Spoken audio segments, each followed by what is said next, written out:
So I had this one client one time that we ended up getting due diligence money back.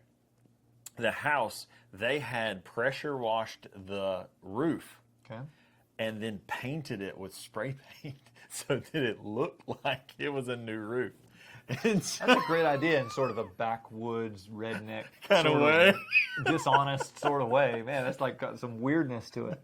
So I went back to the listing agent and was like, you totally had to have known about this, or they at least knew and they totally lied about it. Yeah. So at that point, we got the DD back. But that's a very over-exaggerated story for that. That's nuts.